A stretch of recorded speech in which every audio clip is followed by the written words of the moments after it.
Hi, it's Kirk here from the A.D.K Rock and Metal channel. Andy and Dave are unable to join us tonight, but I've got two wonderful musicians in front of me, Joel and Matt from the Cambridge, I will say, progressive metal band Far From Refuge. Welcome to the show. Thanks for having us. You're most welcome. We might even have Suran joining us, who does the more death metal type vocals. I think he tried to join us from Sri Lanka a few seconds ago. So if he does, we are definitely going to invite him in. We're going to do something a bit different. We're going to go through the band's discography. Before that, can you just give us some context, the year that you formed, how many singles you have released, and then let's talk through them. Sure. So, like you've just heard, we are Far From Refuge. We're based in and around Cambridge. We say we're a Cambridge band because that's kind of our hub. So that's where we all kind of jump into for our practices and rehearsals and stuff like that.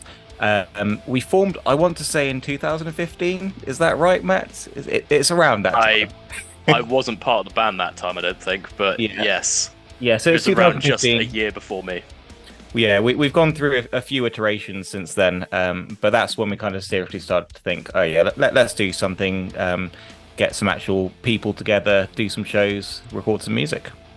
Excellent. I think in your words, you said, I just want to see how far we can go. Yeah. That sounds about right. I still want to see how far we can go, to be fair. Well, that's it. Before we get on to the first single in 2018, Emergence, Suran is joining us, hopefully. And we'll just, we're doing this live. We're just going to quickly summarize for Suran that we're going to go through. Hi, Suran. Hello. Hi, welcome to the interview. I was just saying to Matt and Joel, we're going to do something different with this session. We're going to review each of your singles, starting from 2018 and the song Emergence. Now you're with us. Shall we kick off? Do you want to tell me about how that song came into being? And I'll give you my opinion of it or the notes that I've made when I've listened to that song. Who wants to go first? I'll go. Sorry, I was waiting for Sarad there, but he's got a bit silent. So Emergence was really the first song that I'd started working on without anybody else on board, just in my bedroom, working in a literal studio underneath a bunk bed. Came up basically with the chorus initially. I tried to take influence from Parkway Drive a bit for that song, especially in the sort of the chuggy, galloping verses. But I guess it really set the tone for the band, having a sort of a clean singing vocal to transition against the harsh vocals in the verses is really something I wanted to try. Tried to implement like some nice Tesseract-y cleans at the beginning, make it slightly orchestral. The orchestra didn't quite make it in, but and also I like changing between time signatures as well. So going from a 4/4 verse to a 3/4 chorus was good fun to do. Yeah, definitely. So I think what surprised me about that for your debut single, oh, we've just lost it. What surprised me about that, I definitely heard Melodeath influences, but you're using that, they're like thrash metal skank beats, aren't they? That really provides the tempo. Yeah, you're right. I noticed that. It starts out like a thrash song, and then that really sharp, syncopated, I guess we would say, like gent time signature type riffing. Love that. Because I think within the first minute, I'm like, okay, this is going to be like At the Gates, but with a Parkway Drive chorus, and that really took me by surprise. Definitely Tesseract, again, they're one of my all-time favorite bands. I think they've really, they are, why they to me, I'm just going to go off on a tangent, they are writing progressive metal for the audience that listened to The Cure and Depeche Mode in 1990. Oh, for sure. They've got the catchy choruses to go with it as well. Sometimes you get prog metal and the choruses are kind of like, it's all right. It works for the song, but I think Tesseract really I mean, it's almost pop in a way at times, the sort of melodies it comes up with and the harmonies as well. So yeah, I agree. They definitely pushing the boundaries. They are, aren't they? Like, obviously they've got that Meshuggah influence, but there's no way they rip them off. Yeah, Matt, Emergence, what does it mean to you, this song? Tell us about how your participation in it. Well, that's difficult to say. I mean, like I say, I sort of joined after after Emergence was sort of made. It was my first song that I learned to audition for the band, so that was a kind of interesting experience for me. When I first found the band on joinmyband.com, And Joel, I sent a message to respond to the advert, and Joel sent me the song. I listened to it and thought, hell yeah, this is the sort of band that I want to join. Yeah. So it holds that nostalgic value in my heart. Did you play this? I don't think you played this in your set, did you? Hitchin 3 weeks ago when I saw it. No, so some of the members, no names, John, have fallen a bit out of love with the song. It does get a bit boring to play, although it does sound very good. Yes, sometimes we like to sort of play more of the new things, and like you said, when we were speaking before the show, having music that connects with the crowd, Emergence doesn't tend to translate very well live compared to some other songs, so it usually doesn't make the cut. But we'd love to play it again at some point. I certainly would. Do you know, just before we move on to the next single, There Was a Light, which follows it in 2018, I did note, out of the discography, this is probably the only song that is predictable, you know, when it comes to the chorus. So it's interesting that, Matt, you said you've fallen out of love with it, or Joel accused you of falling out of love with it. But yeah, I still enjoyed it. But moving on to the next single then, There Was a Light. Joel, is this the one that you introduced as the last song in the set 3 weeks ago and said there's some noughts and ones in this? Yeah, pretty much. I mean, that's what people love to hear, isn't it? So this is, before I hand it over to you three, my notes on this song, Suran dominates this song, which I really liked, that aggressive aspect in the vocals. You know, it does have that at the gates, in flames type malevolent roar to it. I've also, is it me? Is there some kind of celestial keyboard hovering in the background leading up to that finger tapping? Oh yeah. Hey, what is that? Can you tell me what you've actually selected on the keyboard? What, you know? Yeah, so I don't think... if it's the bit I think you're talking about, it's not actually keyboards. It's guitar that's been put through massively oversaturated with delay and reverb and a slight bit of distortion as well. So yes, it's literally that, and we do that in a few of our songs. We just have those sorts of. It sounds like a keyboard, like a pad almost. Yeah, it's just guitar and me just playing random notes every now and then. Yeah, because this one is I think this is one of the heaviest ones in your repertoire, because you've got that really heavy like onomatopoeia, you know, where the vocals, Suran, your vocals are following the guitars, but there is some really interesting, I think you've been quite subtle with the melody on this as well.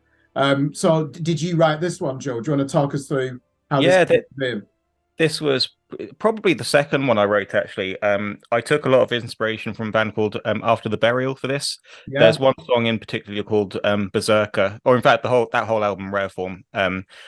I really wanted to mess with people's heads a bit and just come up with a rhythm that people wouldn't initially understand but then gel with eventually. Matt's nodding his head because he found it quite difficult to learn the bass part due to that. But yeah, I really wanted to come up with an interesting rhythm. I mean, we've all heard chugging and breakdowns before. Just something different with gaps in places that people don't expect. And then a bit of a sort of some prog elements as well. Like we've got a few bridges in there here and there that kind of they might feel a bit proggy, but then also just for good measure we pop in a pretty heavy breakdown toward the end. Yeah. Anything you want to add to that, Matt? Oh, Suran? I've just got to say it's my absolute favourite to play live. I always say that it's a bit of a stomper, and I think that shows in my stage performance. I like to stomp around to it. It's just, it gets you in the groove. It's like you're holding that in reserve for the last song in your set at the moment, aren't you? Because I remember thinking, shit, this is going to be even heavier a notch, you know, with that. I mean, George, you introduced it with a joke, didn't you? That it's going to be, you know, binary riffing. But you're right. I tried to count the time signature. I could count the drums, that's fine. But the polyrhythm comes from the way that you're, like you said, inserting those gaps in there. And I couldn't get my head around it. So, yeah, that definitely achieved its purpose. That's what I like. So this moves us on to the third single, Circuits, which is the last single you released in 2018. Do you want to talk us through that one then? Yeah, I'll start with this one as well, I guess. So Circuits was a bit of a sort of a transition towards something a bit more melodic and a bit more, I guess you would call it, generic. it's essentially a pop song, right? So we've got a nice catchy chorus in there, but then Saran comes and ruins things by giving his death metal vocals across what would have been a nice verse. But no, I'm joking. It adds so much to the song, and again, having that sort of juxtaposition between the harsh and slow verses and the fast chorus with clean vocals, it really, I think, gives the song something else. Although it is structurally a pop song, it has those progressive and metal elements too. And for good measure, we pop a guitar solo in as well, which people always like to hear. Yeah, I think it's the first one in your discography where there are elements of alternative rock. I really like the chords you use at the beginning. They're sorrowful, aren't they? Absolutely. I don't think you've used that in too many songs in your singles. So this one does stand out for that alone. I don't know if this is formula. Did you say generic?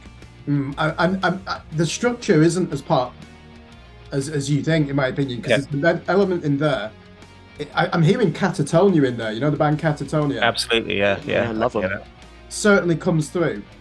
And then it goes absolutely berserk at one point from like this groove metal riff into death metal speed and aggression. I think that's where you joked and said Suhan comes in and completely changes the dynamic. So, wow, your definition of pop music must be different to mine, because that. I mean, I meant structurally, for sure. I mean, that second verse, it's basically the same chords as the first verse, just we do triplets on it, basically, or just constantly just shred on it.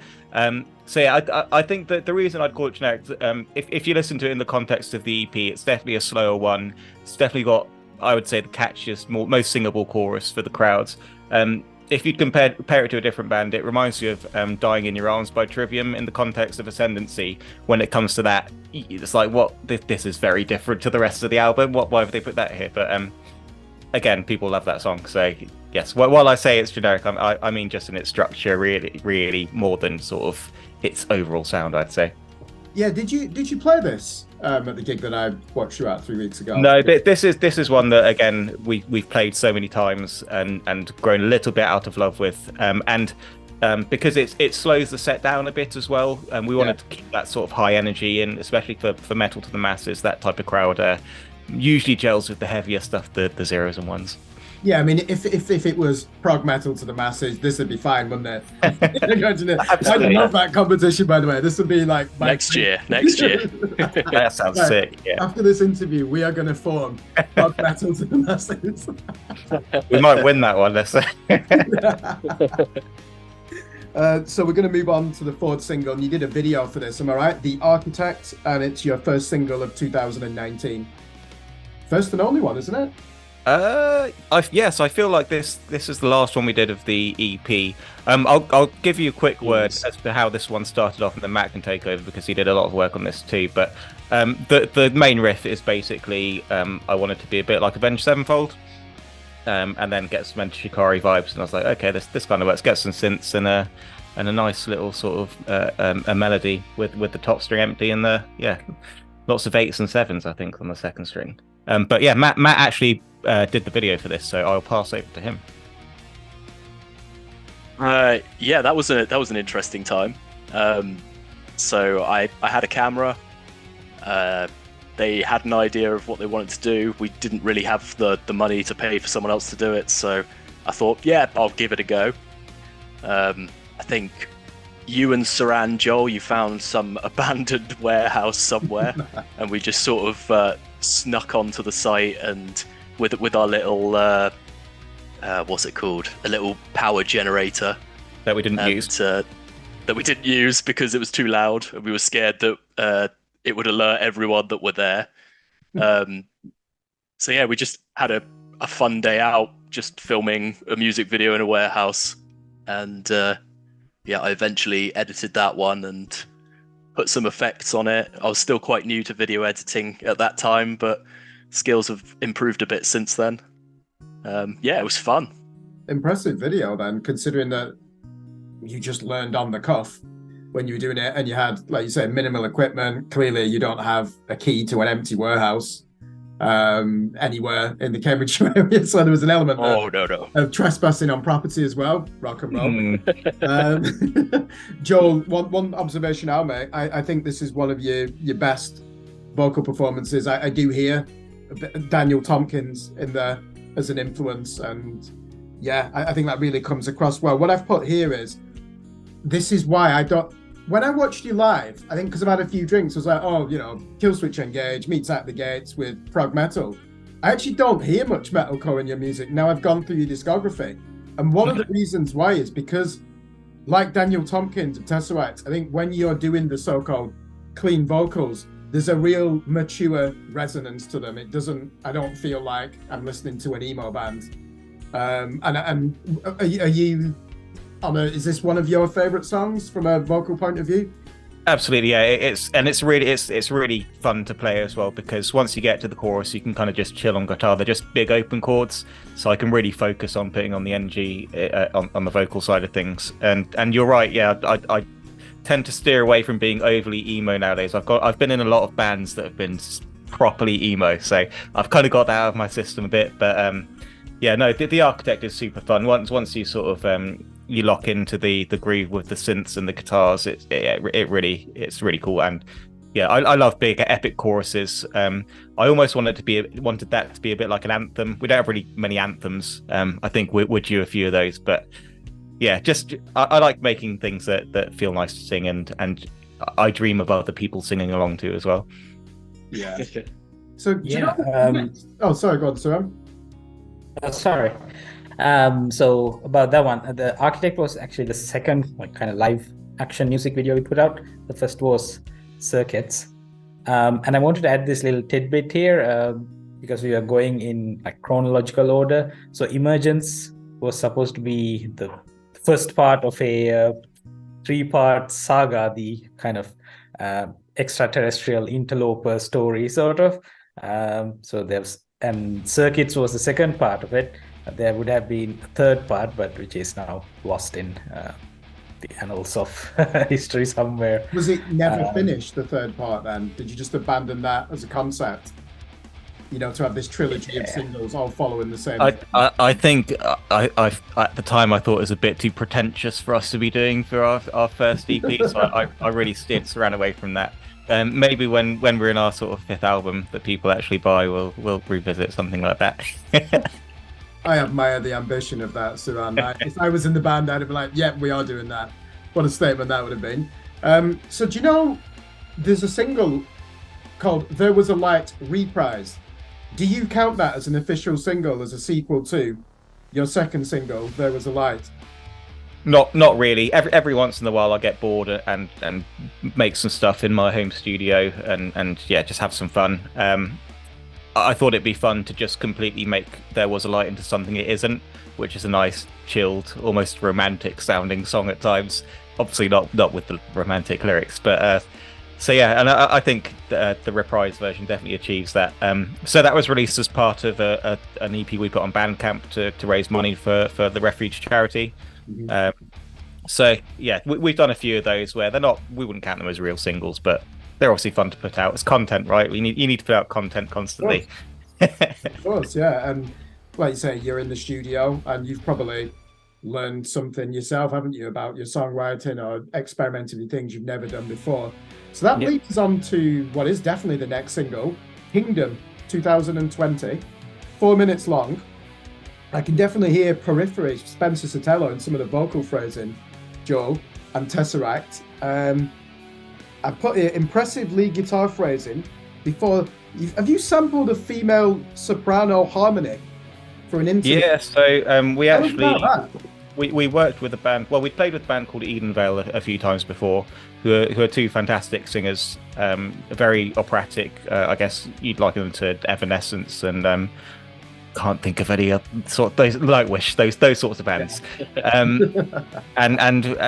Yeah, when we were sort of going through the song, so this was a song that John had written. So usually what happens is I tend to write most of the songs, but this is one that John came to the table with and was pretty much done by the time he brought it to us. And we just thought about how we could enhance it and bring something else to the table. So we reached out to Edenvale, just thinking, it'd be cool to have some female vocals on this, and rather than trying to sample some or just use software synths, I went to their house and yeah, got them to record some vocals, and got to meet their cat, which was awesome. Because the other thing I've put in here, again, this is why I would say you're a prog metal band. It's 4 minutes long, okay, so that's not really long for a prog metal band, but I've noted down here that there's a dropout to mellifluous clean guitars at 1 minute and 10 seconds before you go head on towards a melodic death metal entanglement and threaten a succession of tempo changes. It just seems to go a bit berserk, this, with the drop. I really enjoyed that flourish. I want that quote on a poster. That's all. You got away with words. But yeah, again, this is we like to mix it up between the clean and the heavy parts, and come in and really sort of metaphorically hit people in the face with some walls of guitars and some twiddly solos here and there too in that song. Yeah, Matt, what are your memories from this song in the studio, or pre-production, or then going to studio? What stands out for you on Kingdom? Oh, I can't remember really. I think this was this during COVID, Joel, or was this just before? This was just before. We did another version of it during COVID. Okay. Yeah, I remember you coming over to my house and you had your little 4-track recorder thing that we recorded my bass into. So yeah, that was interesting. That's something we don't often do. I remember the artwork for this one being hell, because these boys are very, very picky about what they like and don't like, and when they don't like something, there is no justification. It's just sort of don't really feel it. So then it's got to think of how to like make it better. And I would remember that, Joel, you were really into Coheed and Cambria at the time, and you got the vocal sort of influences from In Keeping Secrets. Certainly at the end. And we sort of put that, at the end of Kingdom. Got some woes in there. You're revealing your secrets now. I like this.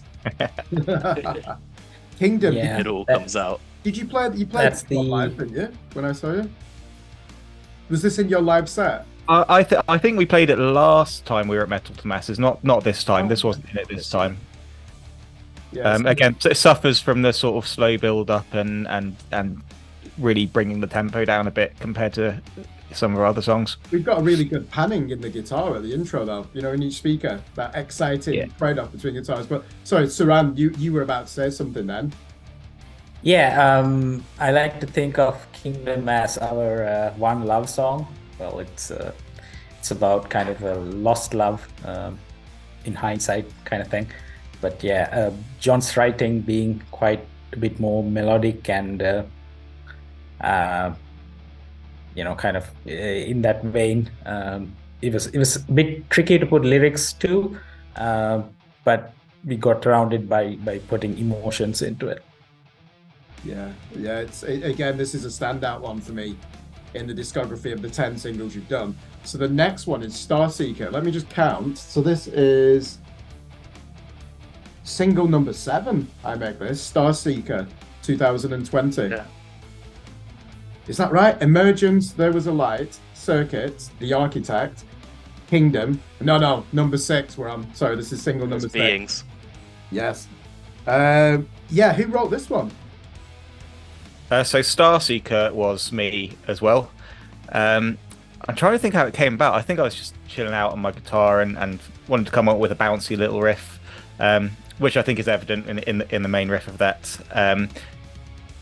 This is the last one that I believe I recorded, produced, and mixed of our songs. But yeah, no, it was a good time. It's a bit more punk rock than the other ones, I'd say. There's a bit more of that raw emotion in it. Some of the vocals are a bit more shouty and sort of make drive my voice a bit. This is actually one we're going to bring back to our set soon, I think, because it is a fun one live. Super fast, and then John's got what I can only describe as a galactic solo. In this song, it sounds very spacey, and there's some great moments in it and some great harmonies in it. Shall we let's just quickly talk about John, or Jonathan Gray as he's listed Wow, what a player he is. I mean, when I was watching the set, he just seemed to be finger tapping the neck of his guitar from most of the side. It's incredible. And there was these really virtuoso type sweep picking fills that he put in there as well. Yeah, the guitar solo stands out for me on this. This is the one song where I can hear As I Lay Dying in the rhythmic attack. Very technical riff though at the beginning, that isn't it? Even though there's groove to it. I remember thinking, ooh, you know, when you take a step back, you're like, this isn't something you could learn in 10 minutes. Yeah, I mean, once you sort of lock into it, it's fine. I found it a struggle to sing and play that at the same time, but yeah, once you get it, you really do lock into it, and it kind of it seems to make sense. It's like a lot of these things. It's like patting your head and rubbing your belly at the same time. Once you get it going, you can do it. But no, it's structurally it's not a complicated song, but it's got complicated parts. And when I say that, I mean really just that main riff and the solo. The verses are, like you say, As I Lay Dying inspired, sort of generic metalcore riffage. Well, the chorus works. It's one of them. You know, just because once I've heard 3 renditions of it, I was like, this is growing on me now. The first time I agree, it was like, okay, standard chorus. But because you keep repeating it, it's one of them that doesn't get annoying. You're like, oh, okay, I'm starting to get it. Just before we move on, what are the lyrics to the chorus to this song? So it's, I can see the light. I've seen this place too many times. You will never know the extent of my suffering. So that's the first part. Poignant, stands out. Even in isolation, even without knowing what the song's about, I think a lot of people, that's kind of like a universal thing that you can interpret, isn't it? So yeah, I think you did a good job on that. And you said more of a punk rock element. So Crystal Cove, the only release from 2021, 5 minutes and 18 seconds. Who wants to explain what this song, the origins of it are and what it means to you? I'll let Saran field this one, I think. Well, I'm not gonna talk about the writing of it because that's pretty much Joel. But I guess so. I like to put a bit of story into our songs, you know, just like say something about some sort of epic deal or you know, have some character building, have something in my head, and then put that into words rather than just being, you know, generic metal sounding words.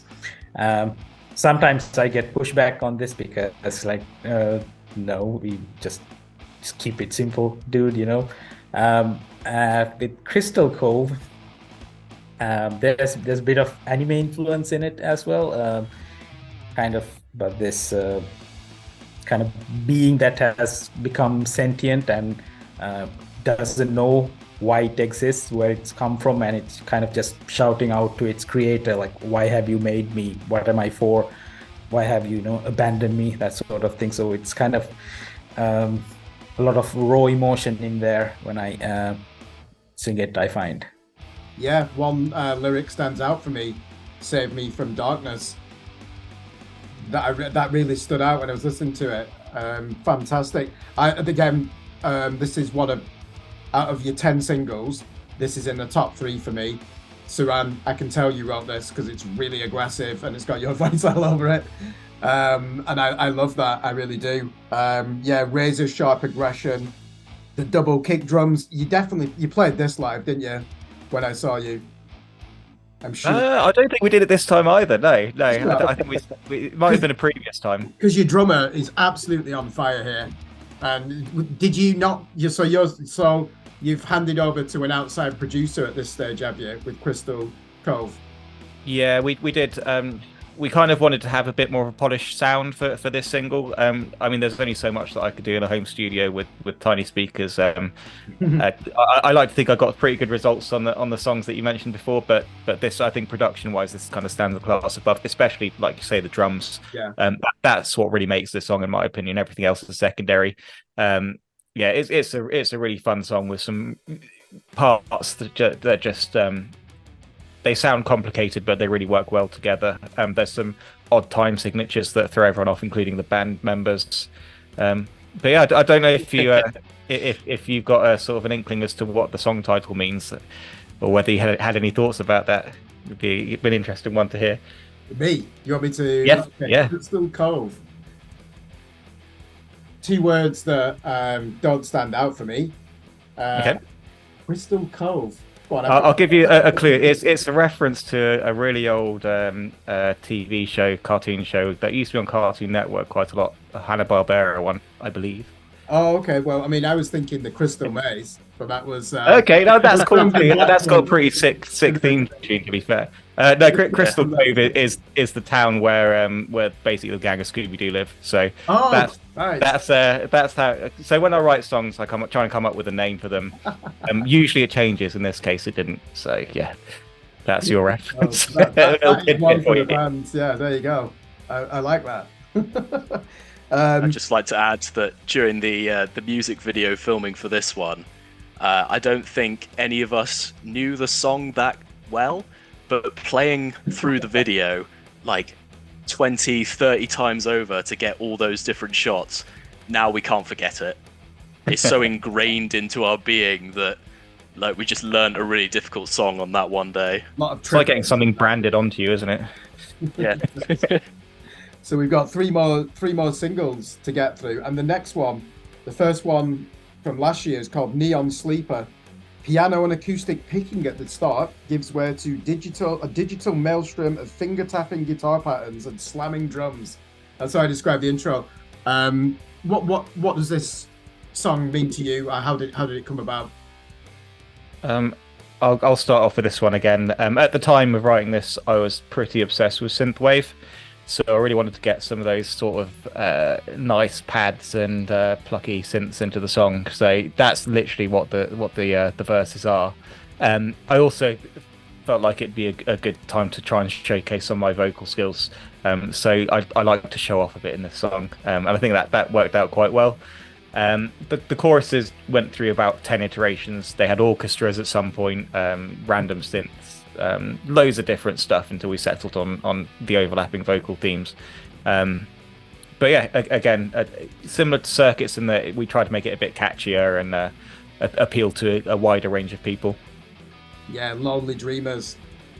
That's what the song's about, isn't it? It's a paean to Lonely Dreamers. That's just what came through for me. I wasn't reading the lyrics. Like you said, the vocals have got great clarity, and that phrase comes up quite a lot, doesn't it? So let's move on to Liminal. This was a single you released last year as well. Quite a short one, only 3 minutes and 57 seconds. Who wants to talk through this one? We've got 4 minutes left. You again, Joel? Yeah, fine. I'll go. I was trying to leave for someone else. Yeah, so Liminal. I wanted to have fun with a weird time signature again, which is probably evident in the sort of the first, the main riff, I'd say. Again, definitely vibes of Tesseract throughout, I would say, and then I guess really Linkin Park style riff when Saran comes in with his shoutiness. I harken back to Points of Authority and stuff like that. Definitely taking influence from them.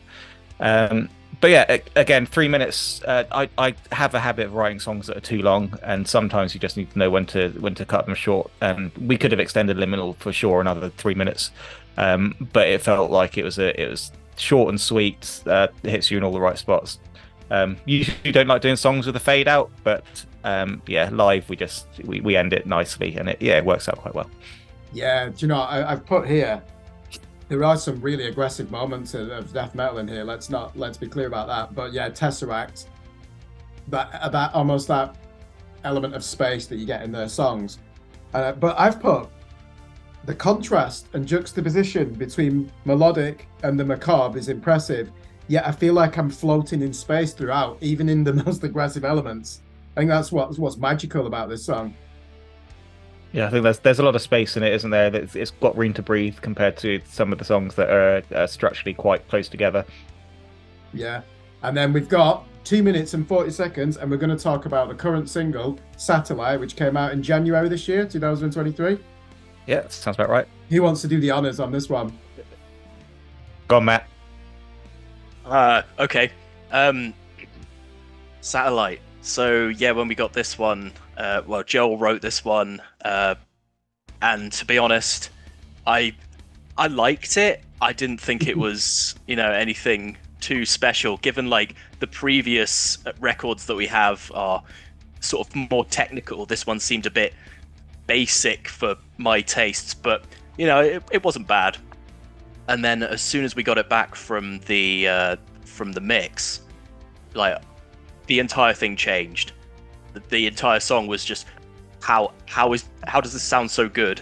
And I think Joel's said, sometimes the simplest songs can sound the loudest, the heaviest, and really powerful, and that really showed in Satellite. Of course, this was Joel's sort of tribute to that nu metal era. Yeah, it's definitely not the most difficult song to play, right? But I think it's all about the emotion and the way it sort of I guess flows. And like Matt said, definitely a lot of inspiration from this was coming from the sort of early 2000s metal scene, even earlier. Definitely drawing influence from Korn in the choruses, and I guess a bit of Soundgarden, Pearl Jam in the final choruses as well. I'll sum up then. I think this song's not like anything in your discography. It has got a real good swerve to it in the groove. You're right. I definitely identified some new metal in there, but it's still quite a challenging song, this. So yeah, I enjoyed it. And I'm right in thinking that is the 10th single, isn't it, in your discography?